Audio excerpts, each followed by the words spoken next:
kau ke toko buku, perpustakaan, atau taman bacaan?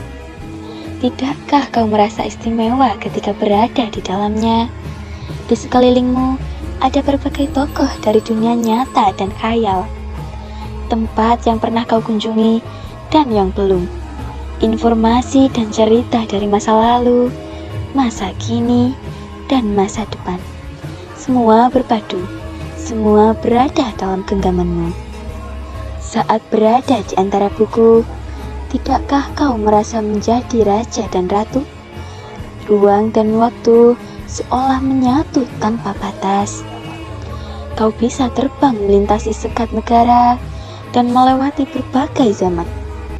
Kau bisa menyelam ke dalam samudra, melayang di angkasa, bercanda dengan aneka satwa, dan berkelana di tengah padatnya kota, juga di rimba raya. Kau tahu, buku adalah jendela dunia, kunci pengetahuan, dan pintu wawasan.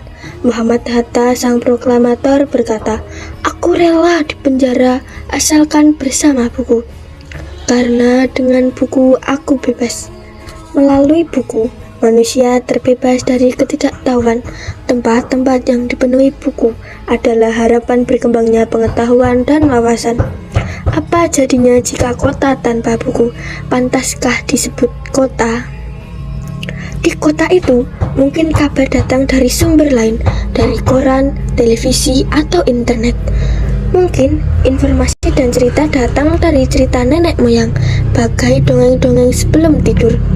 Irama warganya pun tidak beda, bangun pagi, berterbangan di muka bumi untuk berbagai keperluan, untuk kembali pulang siang atau sore hari. Setelah itu mereka berangkat, tidur, dan memulai lagi hari berikutnya. Semua serupa. Di kota itu mungkin ada bangunan bernama perpustakaan. Di dalamnya buku-buku berderet di dalam rak yang tak terjemah. Tiada tangan meraih dan membuka halaman demi halaman dengan sukacita. Mungkin juga ada tumpukan buku di sudut-sudut sekolah yang sepi dan berdebu. Jarang dikunjungi, jarang dibaca. Buku-buku di sana teronggak tanpa nyawa. Bagaimana dengan kotamu? Mungkin kau tinggal di tengah kota yang megah, atau di gang sempit, di desa terpencil, atau di sisi pesisir, atau di kaki gunung.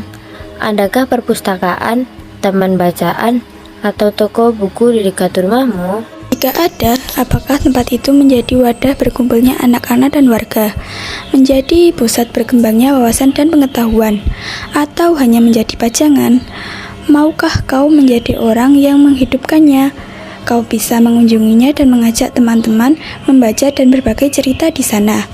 Jadikan tempat itu sumber kegembiraan dan pengetahuan. Jika tempat itu belum ada, maukah kau menjadi orang yang mulai menghadirkannya? Kau bisa memulainya dari sebuah sudut di teras rumahmu. Ajak teman-temanmu memulai langkah baru. Jangan biarkan waktu berlalu tanpa buku. Siapapun dirimu, bersahabatlah dengan buku. Dia akan menjadi teman setiamu sepanjang waktu.